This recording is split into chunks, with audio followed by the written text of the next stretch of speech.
Welcome back. So this time there's no turning, but my wife and I did spring cleaning in the house, and I found this little gem. Now this even forgot I had it. History, let's say, for wood turning and woodworking approach in Croatia and or trade. Um, So I began my trade in when I was 15 years of age to 18. That's usually the three year trade where you learn all of the woodworking stuff, and this is the practice book where you usually for 2 weeks write what you did that in that 2 weeks, or you pick one of the project that you did, and write it down. And usually you write it like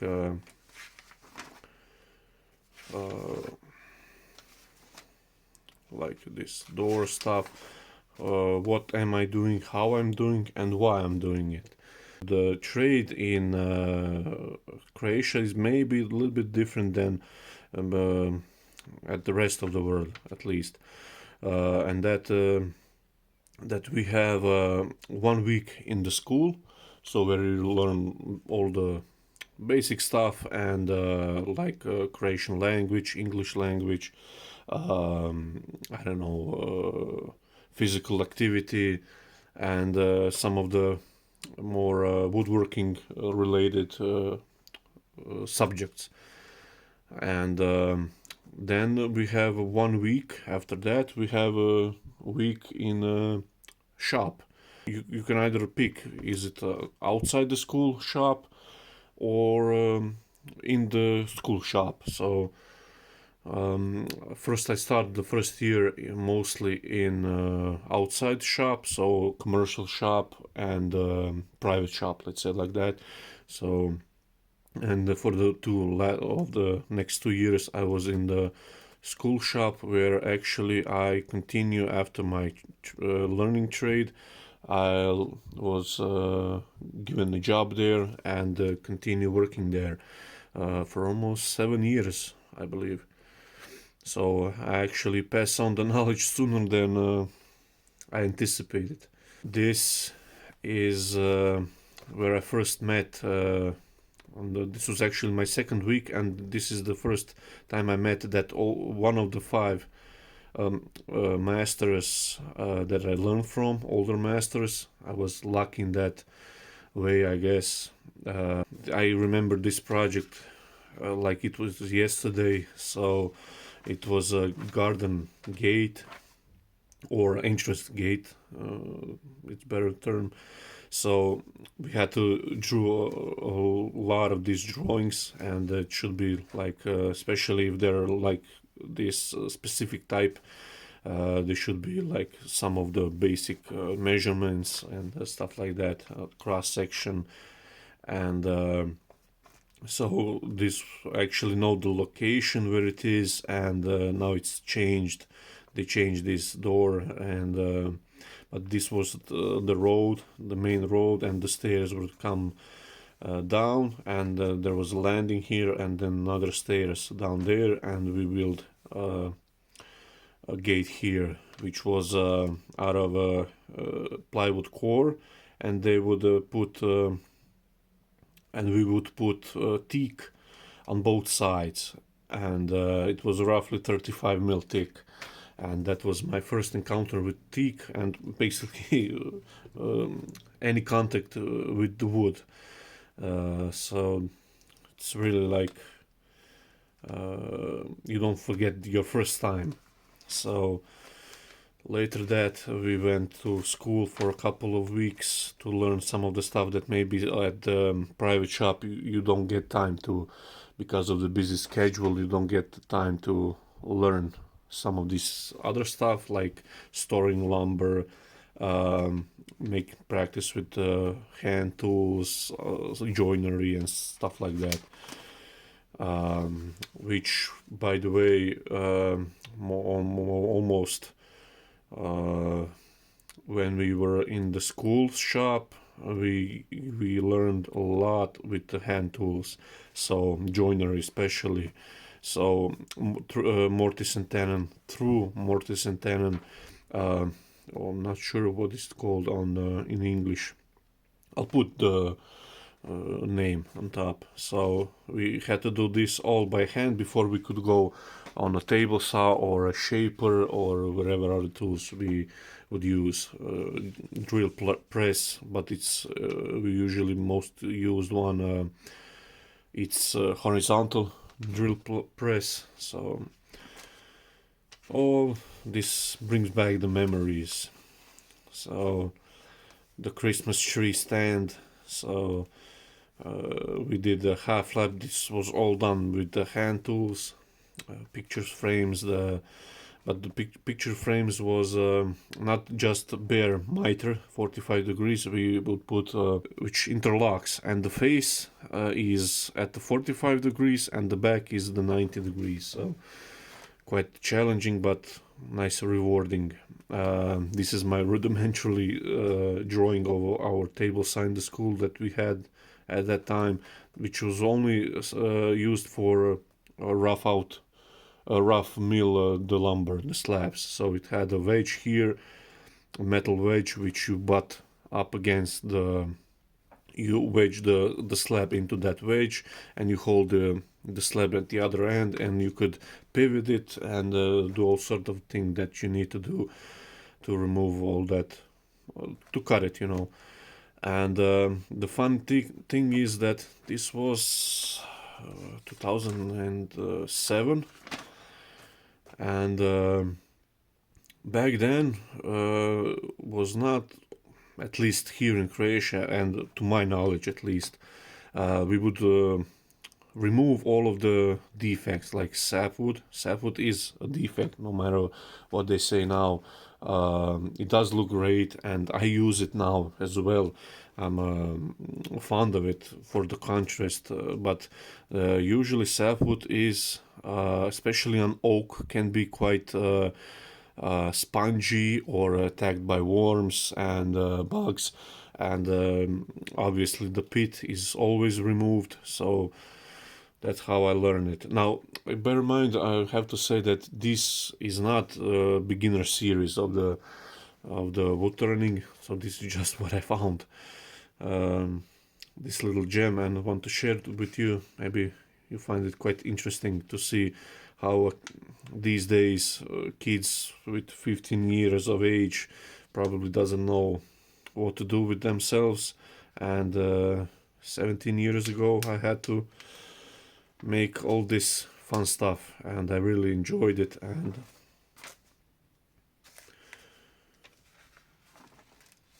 these are some of the machinery that we were introduced and worked on, and like thickness planer, joiner. The grain orientation on the joiner is pretty important, although it doesn't look like that. It's extremely important, and this is some of the stuff that is neglected in woodturning as well. So we'll go through that in the beginner series. That sketch there. Now this is some of the cabinet work that we did, which I really hate, by the way. I hate melamine boards, MDF, but my first few years after the school, and even in the third year actually, I started doing it because there was money in it. So I did kitchens, wardrobes, closets, and stuff like that, and in the spare time when I was not working in the school shop. So some of this cabinetry.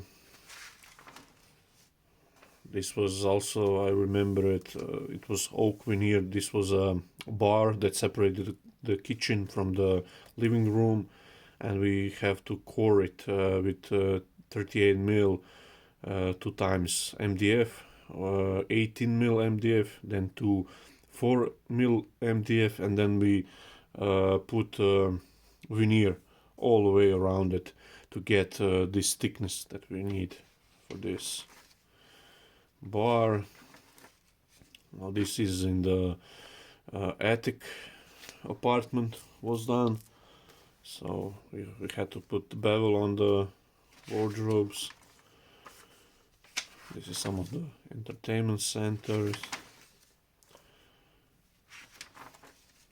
We did a lot of doors at that shop. This is what we call American style, with no rabbet at the doors, only at the jamb. And the core here was honeycomb paper. And this is my style of woodworking, which I actually really enjoy making, and that's solid wood doors. So we put through mortise and tenon with the wedge on the outside, and that thing is rock solid. It stays together for a long time, and so obviously with filler in, what's it called? Panels, which was carved, shaped on a shaper as well. Some other doors. This was my last project at that shop, the outside shop, private shop that we did. It was apartment, I believe it was top floor, and we did the facade on the balcony here. So that's railing, beton railing, concrete railing, sorry. The balcony, and this was a kind of a roof slightly, and we put the 2x4 construction with the angle irons, and then the facade, the wooden facade itself. That was really fun stuff. Some of the passageways, beds. Now this is the time I was in the school, and all of the class were learning at lathe some of the basic stuff. So that was second year, I believe, and we had to learn all the basic tools that was used, and the bolt turning was not, it was really badly not done, but low volume. It was mostly spindle turning in Croatia, and most tools was used like spindle gouge, scrapers, and parting tool.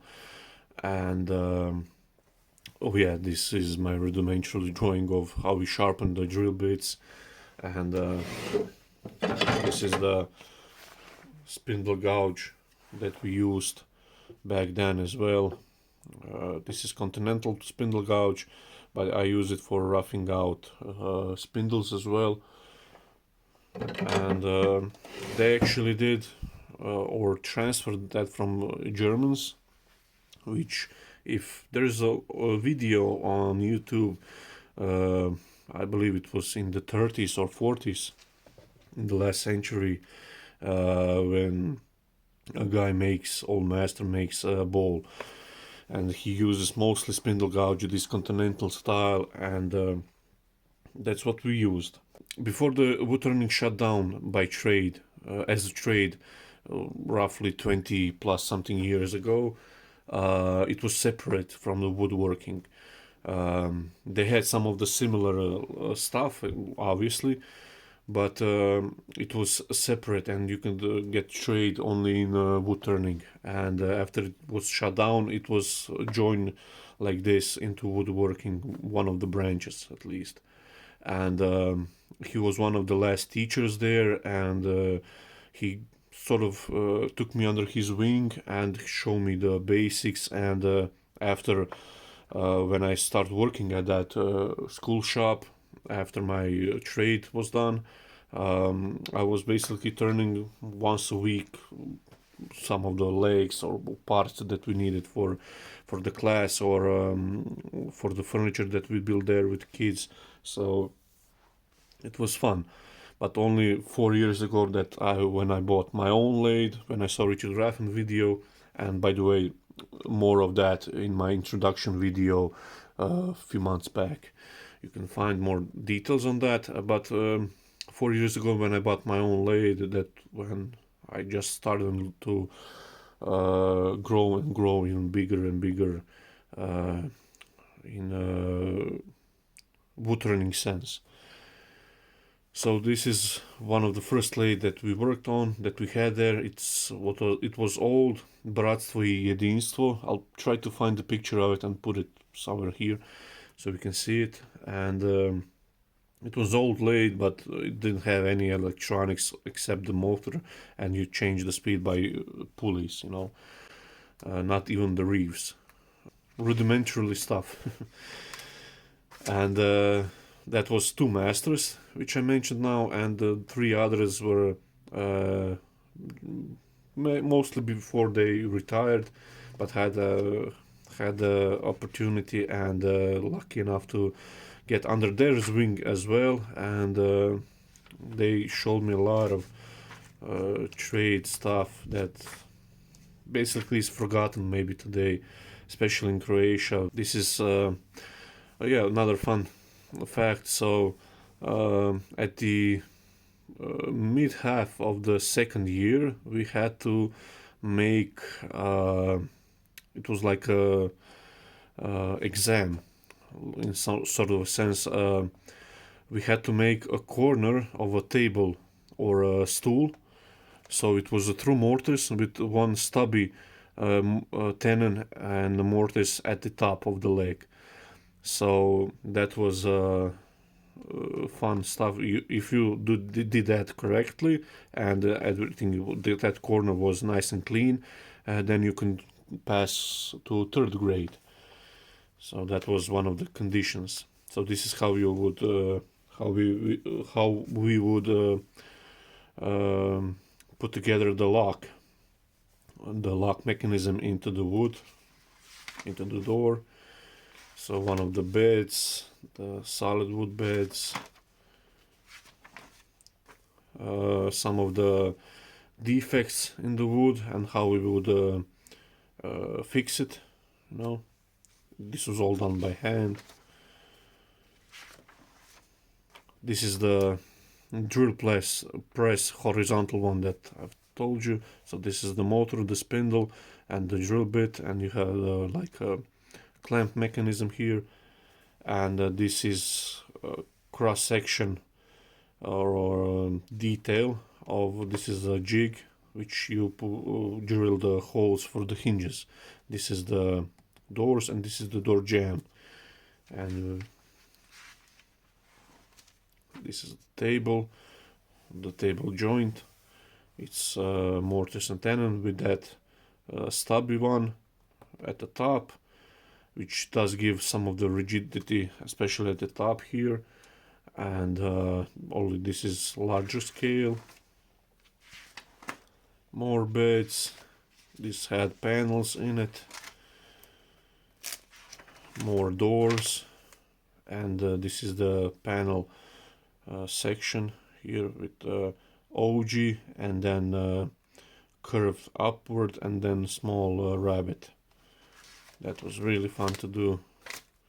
We did all of this stuff on the shaper, and some of these big router heads were like this big, and we had one order, I remember, for it was made for some of electrical company that put some of the motors in it, something like that, and we had to custom order for a shaper router head, which was really massive. I mean, it weighed almost 10 kilos, and when that thing's pull up on the shaper, it was a sight to see and hear. So that was really fun memories. Some of the what's it called, shutters.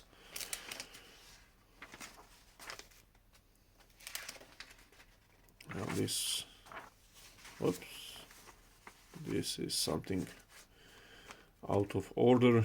big tables, trestle tables that we did as well. Shaper, and we did jam joint. We do a lot of joints like this, not with the screws. At least that's how it used to be done, and that's how I learned.